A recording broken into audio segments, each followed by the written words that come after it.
So, just got done building the Norlund, and it's a cool little cruiser style double bit. As you can see, I'm in my working clothes. Anyway, this has a very sharp felling edge on one side, tighter angle on that. That is going to be used for cutting, felling small trees, things like that. The other side of the bit is going to be,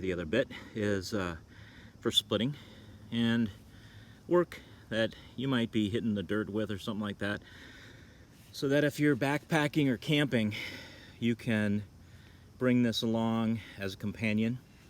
It's a 20-inch handle. It is a ash handle from East Coast Lumberjack, an Osage orange wedge, and no metal wedge.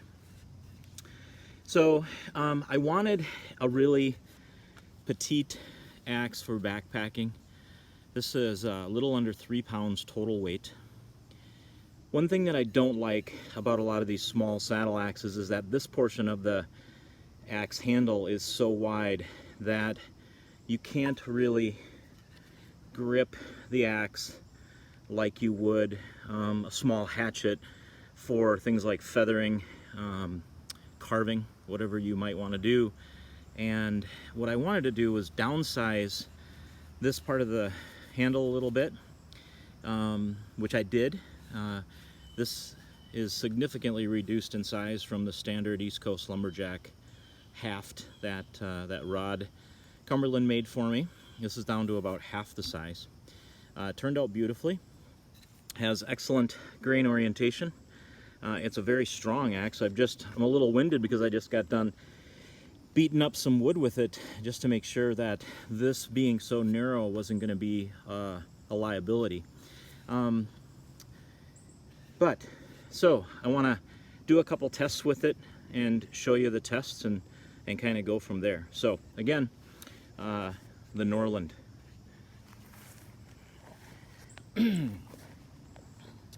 So one of the things you probably do when you're out camping and backpacking and things might be making tent stakes. This piece of wood would be a good start for something like that. I'm going to use the sharp felling edge for this. So if I'm just reducing the size of a piece of wood so that I can make tent stakes, you can see that I can grip it like a hatchet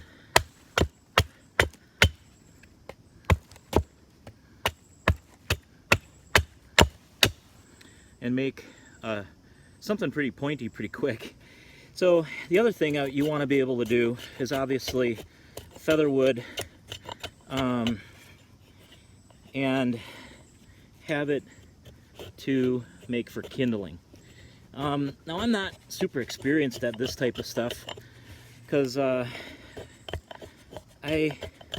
haven't spent a ton of years backpacking and things like that, but you know, I do know that having a nice tool with you to do this type of thing is important. So again, like I said, I'm not super experienced at it, but it appears as though it's more than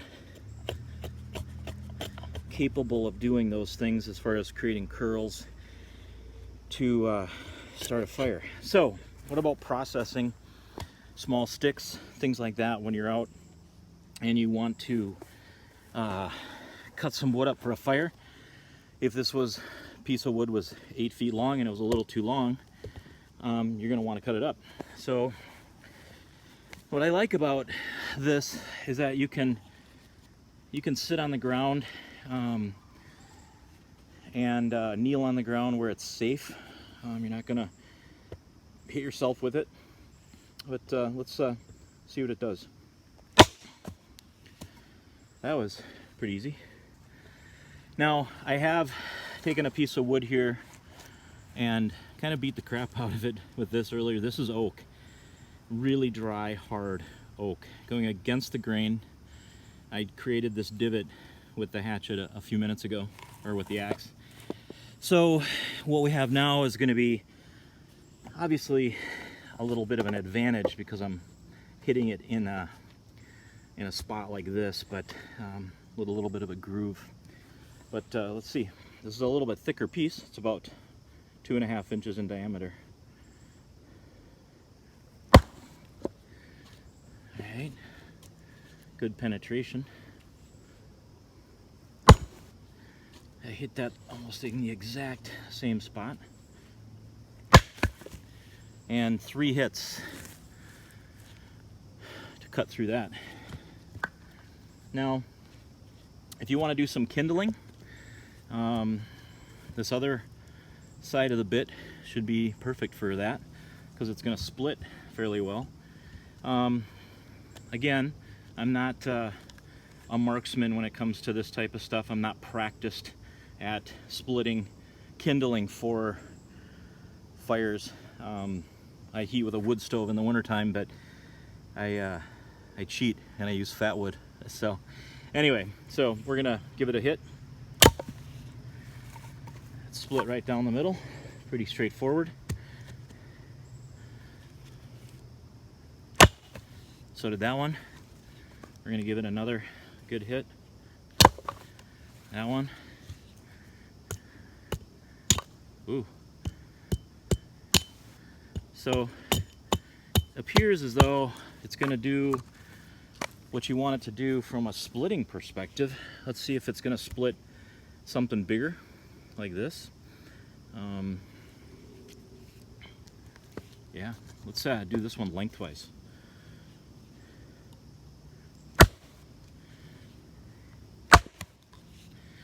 Wow, I'm impressed. I had no idea this thing would split like this.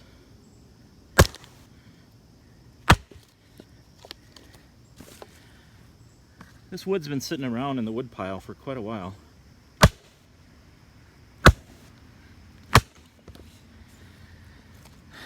And seems to split up pretty good.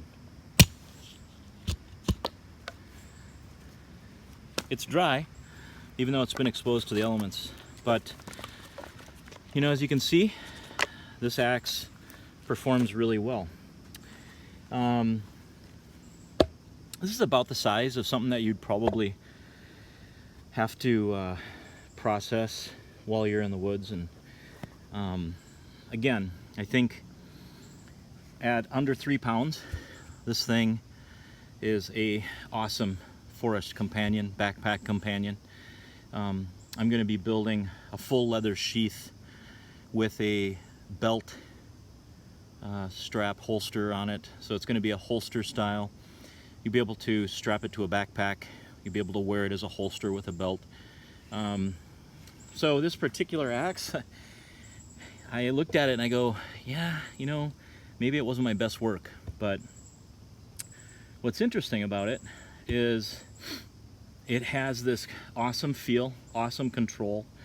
I don't know if you noticed, but it's accurate as hell. And it's balanced almost perfectly. It is right there, perfectly balanced. And a little bit of that obviously has to do with the size of the handle. It's been pared down to around 3/4 of an inch by about 1 1/4 inches. The one thing about it is that the head is kind of weird. The steel on the head, if you can see it, is significantly thicker on one side than the other. Like on this here, you can see much thicker here than it is over there. The head almost is offset a little bit, but what it does do is it has just a slight bow this direction, which when worn on your hip, if it's on your right side, will actually kick out away from your thigh just a little bit, which I think is going to be really nice. I don't feel any difference, anything that's weird when I'm swinging the axe. I see no reason why you couldn't stand and fell with this axe and cut down trees that are, 6 to 8 inches in diameter without a lot of work. Pretty cool. So I'm going to cut this next piece in half, and then we're going to move on to cutting into the side of a tree a little bit and see what happens.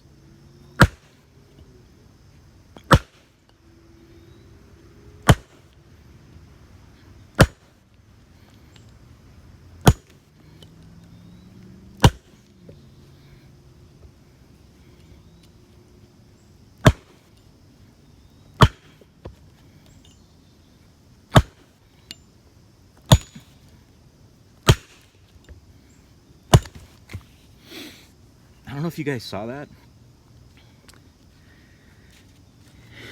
Every single hit was within a half inch of each other. The thing is deadly accurate. The main reason I came out here to beat on this piece of wood was to test the durability of this axe, and because I was concerned that this small neck on this haft would be problematic. So I'm gonna show you guys that you can actually just beat the living crap out of this thing and not worry about it, okay? These are two-handed swings.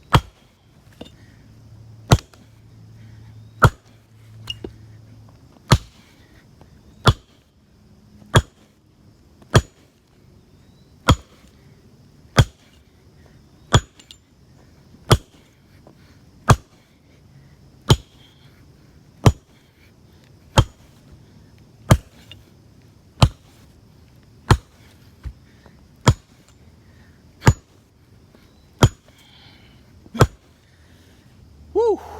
Wow, that's enough of that. I don't know if you can see, absolutely no movement at the base of the head.